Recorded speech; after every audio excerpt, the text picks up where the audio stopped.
thank you. And it's an immense honor to be here, including definitely with Dr. West, who is an influence on me. And one of the major reasons that he's an influence on me is because of that synthesis and the ability to hold multiple truths. That we have to have some sense of a capacity here to do something with democracy, and then also not lie and deceive ourselves about what we are and what capitalism is and what empire is. I came across a speech fragment from Martin Luther King Jr. recently, which I played on my show, and I don't know where or the title of the speech, but I thought it was so important because we've put a lot of work, and we still have to put work into reminding everybody that the man was on the left. He wasn't a guy who came out once a year and said everybody should treat each other nicely. He was a serious...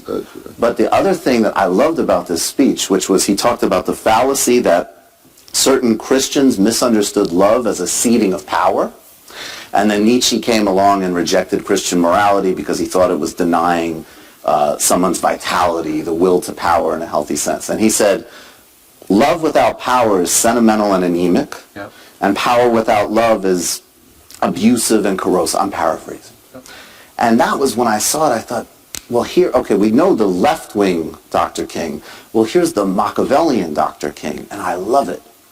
I want the left to have Machiavelli so that we can have the strategy, the ruthlessness, the clarity to actually win these battles and be ruthless with institutions. And then I want us to learn how to be really kind to each other, welcoming of a broad set, and actually have a movement that has the capacity to do that. That's why the cancel stuff is relevant, that Katie brought up, because it's a stand-in for this eliminationism of other humans, which is neoliberalism enacted. And it's also a contradiction from when we get utopian. It's beautiful. We're the people who sit around and we say, why don't we have a world where there's no prisons? Okay. That's a radical fucking statement. That's a real thing, and we should take it seriously. But then, on the other hand, oh, well, these people could never be part of our coalition because they made a mistake or said something. Like, it's a contradiction in what we're enacting. So what I get that I hope is in the realm of answering your question from this Dr. King clip was left-wing, spiritual, but also with a vision of power.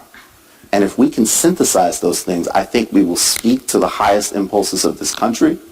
We will be welcoming to people, and we will win. Mm-hmm.